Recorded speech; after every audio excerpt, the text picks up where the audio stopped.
Hello, I'm Esther Githo-Yuat. It's Tuesday, June 27th. This is Africa 54.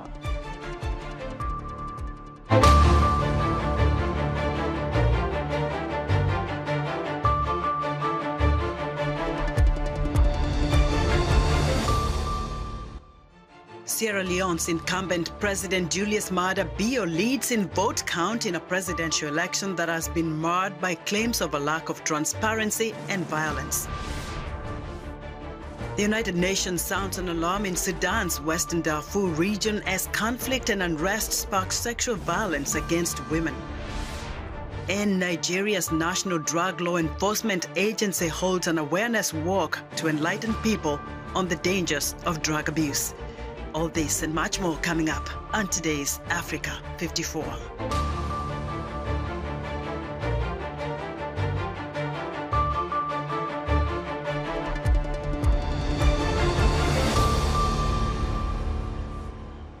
We begin our broadcast in Sierra Leone, where the Electoral Commission says incumbent President Julius Maada Bio is leading the vote count in a presidential election that has been marred by claims of a lack of transparency and violence. David Doyle has more. Julius Maada Bio is leading Sierra Leone's presidential election count, the country's electoral commission said on Monday, with 60% of votes tallied. A provisional results sheet showed Bio on over 1 million votes. His biggest rival, Samura Kamara of the opposition All People's Congress, was at just under 800,000. There are another 11 candidates vying for the presidency. However, international observers have voiced concerns over a lack of transparency in the tallying of ballots. Observer and lawyer Augustine Sorisengbe Mara said it is up to the commission to dispel such suspicions. So, for example, make sure that the counting process is transparent, make sure that the tallying process is transparent, make sure that the results publication processes are beyond transparent. That's the only way you can allay the fears and the doubts of the opposition party. You count how many of them will put aside. This has been an unusually tense election for Sierra Leone. The opposition APC has said their election representatives were attacked and intimidated in 3 districts on election day. On Sunday, a woman was found severely wounded and without a pulse at the APC's headquarters, a reporter at the scene said. That was after police had surrounded the building during a post-election press conference. Sierra Leoneans fear more unrest could occur as results are announced, particularly if none of the candidates secures 55% of the votes cast, triggering a runoff. The Election Commission said on Monday afternoon that it would announce verified results within 48 hours. David Doyle of Reuters with that report. Now for the latest on the Sierra Leone's elections, I'm joined live via Skype from Freetown by Murtala Mohamed Kamara, a journalist with Eyewitness News Sierra Leone. Murtala, welcome to Africa 54. Thank you very much, Pa. Now, we understand that moments ago the opposition has issued a statement on the vote count. What has been said?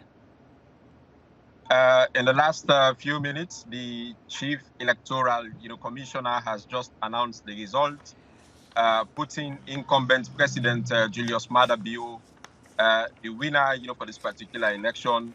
He won the election with 53% of the vote, and he has been declared president for this particular election. This just happened in the last we minutes, and supporters of the Sierra Leone People's Party are celebrating across the city as we speak. Murtala, obviously we had the opposition crying foul before. So what is the reaction now that President Maada Bio has been declared the winner? Well, things has been moving fast in the last few hours. The moments leading to this announcement, the opposition, the main opposition, All People's Congress, released a press statement last night. They rejected the 60% provisional result that was announced yesterday. few hours, they also organized the press conference. The leader of the main opposition party, Dr. Samura Kamara, organized the press conference, and he went further by questioned the legitimacy, of the announcement, and he asked the Electoral Commission, to cease announcing, the results, because of illegitimacy. He highlighted, so many reasons that they will not accept, the outcome, of the final result. Do we At have, the moment, right. Mohammed, do we have any reaction from the civil society groups after this announcement? Yes, the new National Election Monitoring, it's a monitoring organization which comprises local and international monitors. Earlier released, a statement. According to their statement, they said, based on the figures, based on data that they have, the elections, should go, the final elections results should go into a runoff, because no political party, no presidential candidate, was able, to get the 50%, of the total vote, according to them. They released that statement, earlier. But you just said that the incumbent president, Mada Bio, has already surpassed what is expected to win this election. So what is likely to happen next? Well, as we speak, the main opposition, supporters of the main opposition party are celebrating. We are waiting for the opposition. We don't know, what will happen next. Like I said, they organized a press conference in the last hour. With this new development that President Bio has been declared winner and declared the president, we don't know, what will be the, outcome, for the main opposition. So we are still waiting keenly for information on what next. Mm-hmm. Thank you so much, Murtala. You're welcome. Murtala Mohamed Kamara is a journalist with Eyewitness News Sierra Leone. So once again, the Sierra Leone Electoral Commission has declared incumbent President Julius Maada Bio as winner of the Saturday presidential election with 56% of the votes. Muslims from around the world converged in Mecca this week for the annual Hajj pilgrimage. Pilgrims clad in white robes climbed the Rocky Mountain of Mercy at sunrise on Tuesday to mark Arafah, the annual Hajj's most important day. Overseeing the plain of Arafat, Mount of Mercy, is where Prophet Muhammad is believed to have held his last sermon. The Hajj, a once-in-a-lifetime duty for every able-bodied Muslim who can afford it, is considered the world's biggest religious gathering. Pilgrims will stay until sunset before moving to Muzdalifah plain, where they will gather pebbles to throw at stone columns symbolizing the devil. The ritual stoning marks the first day of Eid al-Adha, or the Feast of Sacrifice, which will be celebrated by Muslims across the globe on Wednesday. Saudi Arabia is preparing to host some 2.6 million pilgrims for the 2023 Hajj season after removing all COVID-19 restrictions for the first time since 2019.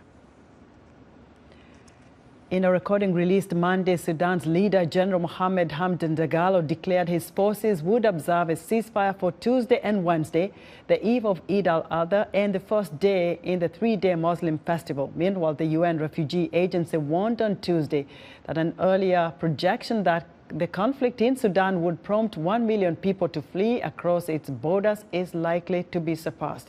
So far, the conflict between warring military factions that began in mid-April has caused nearly 600,000 people to escape into neighboring countries, including Chad, Egypt, South Sudan, and Central African Republic.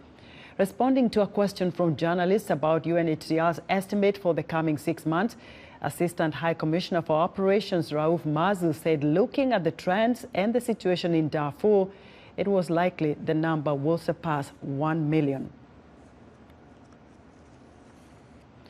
The United Nations says conflict and unrest have sparked sexual violence against women in Sudan's western Darfur region. Many who fled the region to neighboring Chad say there has been a complete breakdown of law and order. Henry Wilkins speaks to survivors of sexual violence in this report from Khartoum, Chad. This woman, whose name VOA is withholding to protect her identity, fled Darfur when fighting broke out in her hometown of Tendelti.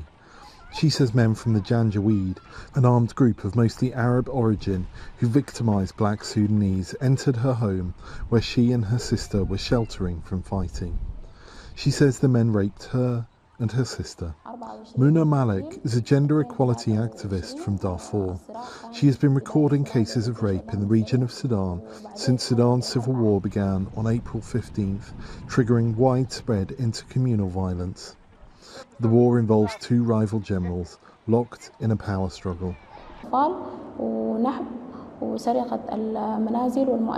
Many civilians were killed, men, women, and children alike. There were robberies of private and public properties. They even burnt buildings. Amongst all of this, some women and girls were raped.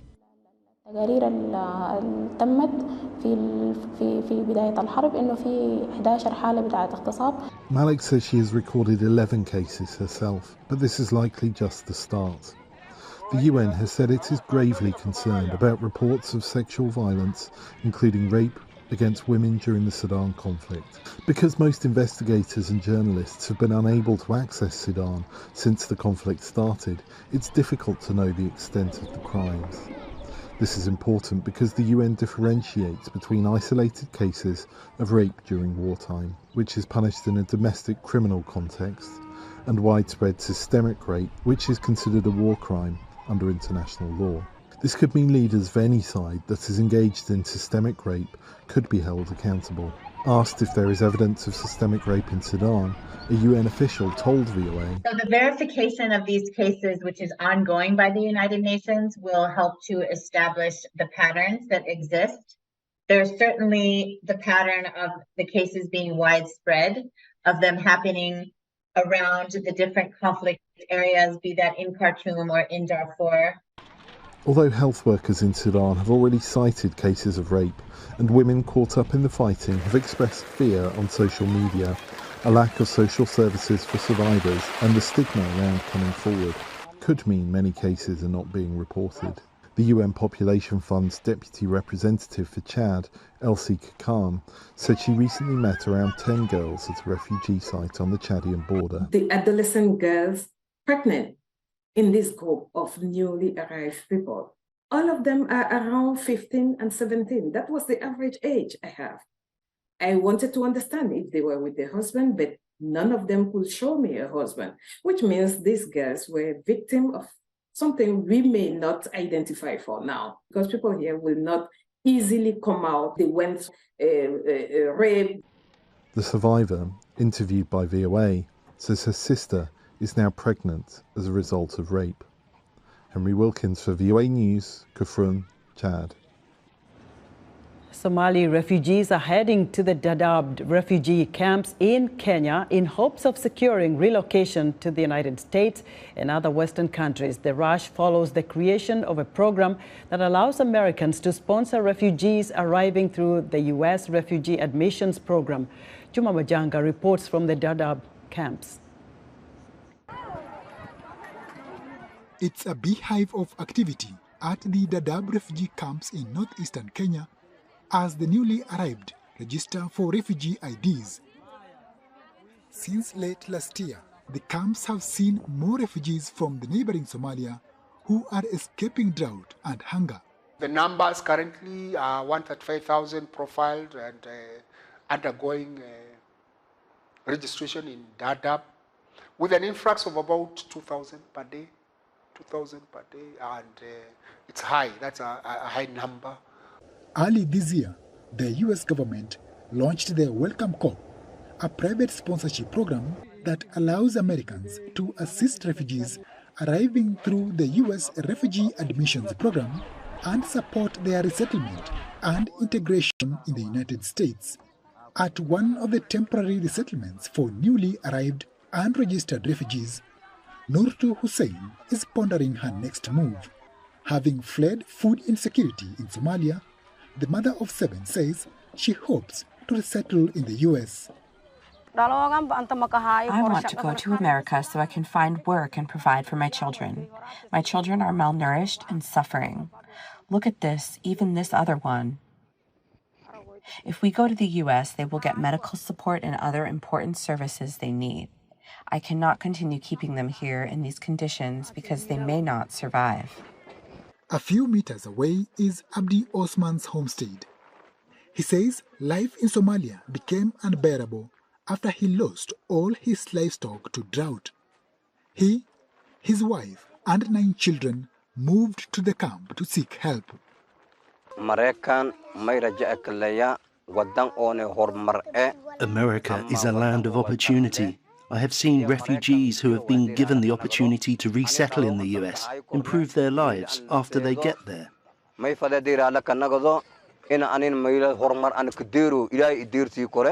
The Kenyan government says it is working on a plan to integrate refugees, and it welcomes help from its partners to support the refugee population. American corps are very much welcome in supporting programs, in supporting the relocation, in supporting the refugees. We are creating hope away from home. There are nearly 700,000 refugees in Kenya, according to the country's Department of Refugee Affairs. Since 2015, only 59,000 have been resettled to third countries. Unregistered refugees like Hussein and Osman and their families will have to wait for full registration before they can get consideration for resettlement. Juma Majanga for VOA News, Dadaab Refugee Camps, Kenya. We would like to hear what you think about Africa 54 and all our VOA Africa programs on our website at voaafrica.com. Still to come, Western leaders say that the failed mutiny by the Russian mercenary group Wagner reveals President Vladimir Putin's weakness. Stay with us. This week on Straight Talk Africa, the leader of Russia's Wagner militia group, Yevgeny Prigozhin, and his mercenaries marched towards Moscow last week and then retracted, claiming they never planned to overthrow the government. But some are wondering whether these are signs of cracks in Russian President Vladimir Putin's power. Also, what does this mutiny mean for African countries who align themselves with Putin and the Wagner group? Join me, Heidi Adams, on the next Straight Talk Africa.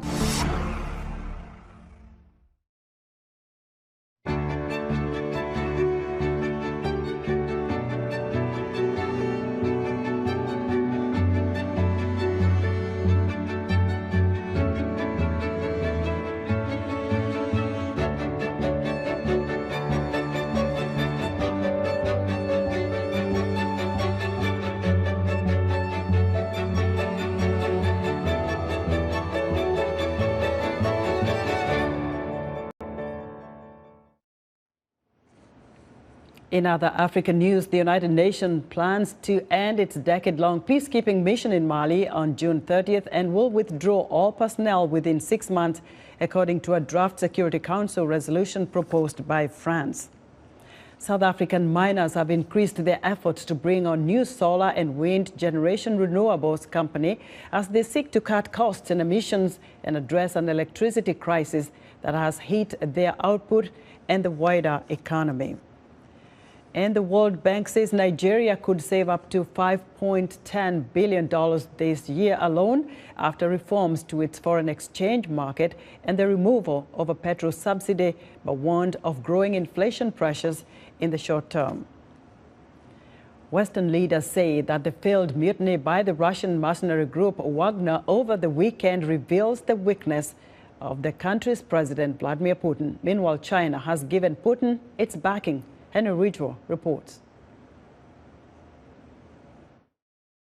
Wagner mercenary group leader Yevgeny Prigozhin has purportedly fled to Belarus following his abandoned mutiny. Belarus and Poland share a 400-kilometer border. The chaos in Russia is making Warsaw nervous. We don't know, and no one in the world knows, what were the real reasons behind the events.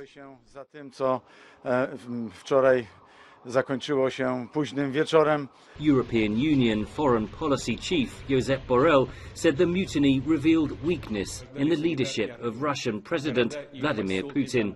The monster that Putin created with the Wagner, the monster is biting him now. The monster is acting against his creator. The political system is showing the fragilities, and the military power is cracking. British Foreign Secretary James Cleverly noted that Prigozhin had questioned Putin's justification for the invasion of Ukraine. The Russian government's lies have been exposed by one of President Putin's own henchmen. NATO Secretary General Jens Stoltenberg echoed that view. And yet another demonstration of the big strategic mistake that President Putin made with his legal annexation of Crimea and the war against Ukraine. Can Ukraine take advantage of the turmoil in Russia? Certainly, this begins to open some doors of opportunity, but we don't go rushing headlong through them. We take them as they are applicable to the plan that Ukraine has already set out. Meanwhile, Moscow's ally China described the attempted mutiny as a Russian internal affair. China supports Russia in maintaining national stability and achieving development and prosperity.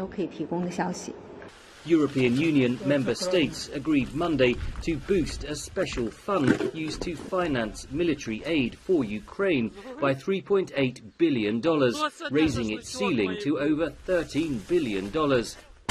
EU leaders are due to meet later this week to discuss further support for Ukraine. Henry Ridgewell for VOA News, London.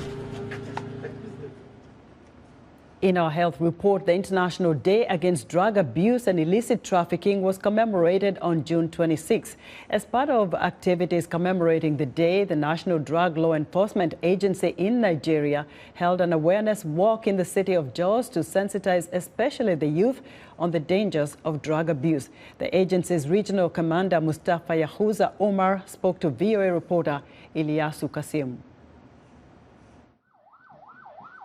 Every year, the United Nations has set aside June 26th of every year to commemorate and sensitize, indeed, the international community on the dangers being posed by drug abuse and illicit trafficking. Today's date is set aside to sensitize and enlighten people to understand the grave dangers inherent in the abuse of drugs. All drugs are notorious. They all have the capability of fueling insecurity. They have the capability of inciting violence and all kinds of insurgency, kidnapping, and all forms of social vices we are witnessing today. So all drugs are dangerous. The successes achieved in the last 2 years or so. In Plateau State here, from January to date, in this month of June, we have succeeded in seizing over 605 kilograms of various illicit drugs and almost over 600 suspects, about 601 males and 49 females were arrested. Many of them, over 400 of this figure, were drug users, were drug-dependent persons, and we have given them what we call brief counseling intervention with counseling services and rehabilitations, and they are released to their families and integrated back to their society. And you see, everybody has a role to play. The family first. When a client, a drug-dependent person, has been discharged and certified fit, the onus is on his family, his immediate family, to ensure that he does not relapse, because he is going back to the family and ultimately in a larger setting to the community. So the family have a role to play. Number one, to see that he does not go back to his associates. He does not also have access to the drug substance. He should be engaged, and all these issues of stigma should not arise again. He is discharged. He should be treated like a normal human being who is ready to stay with his family, and he should be dignified. In 2021, Nigeria had the most child deaths caused by pollution-related pneumonia in the world at nearly 70,000, according to the UN. UNICEF says 40% of those deaths are a result of breathing polluted air caused by burning solid cooking fuels in their homes. Timothy Obiezu reports from Abuja, Nigeria. Firewood, polythene bags, and a matchstick. This is how Hadiza Salisu starts a fire to cook her family's meals every day. She's been doing this for years, and like most women in Nigeria, Salisu has heard of cleaner fuels for cooking, but she says her family is too poor to consider an alternative, despite suffering from persistent respiratory problems. My children are suffering a lot from it. I don't sleep at night sometimes because I'm afraid they'll die. They're always wheezing in their sleep because they don't breathe well. And sometimes when I touch their chests, they cry because it's so painful. Around 70% of households in Nigeria burn charcoal or solid biomass fuel, such as firewood, for cooking, according to the country's Statistics Bureau. The World Health Organization says that smoke from the kitchen is a leading cause of death in the country after malaria and HIV/AIDS, and that some 95,000 Nigerians die annually as a result. UNICEF says children are seriously affected. Eduardo Celandes is the Nigeria Chief of Health for the UN Children's Agency. 40% of the deaths due to pneumonia are because of air pollution. So we are talking here about big numbers. We are talking about like 70,000 children. They die every year. We as UNICEF, we are supporting the country to expand the network of community health workers.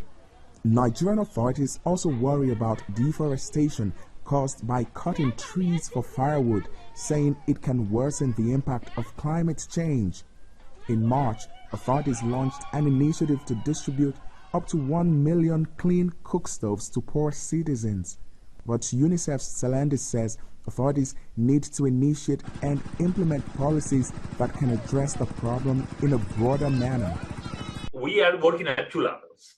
One level is to ensure that the government commits to really reduce the number of households that they are cooking indoors, right, and to reduce air pollution. So to that, some laws need to be domesticated at the state level. Zainab Ishako is hoping to receive a clean cook stove soon. The reason why I use firewood to cook is because I don't have money to buy a cooking stove or gas cylinder, and my children are 10 in number, so I use a big pot that can contain the amount of food we can eat. Unless the government can make drastic changes in the lifestyles of people like Ishaku, millions of people in Nigeria will continue to burn firewood or even more dangerous materials in their homes and continue to put their children at risk. Timothy Obiezu for VOA News, Abuja, Nigeria. Thank you for joining us on Africa 54. We'll see you back tomorrow.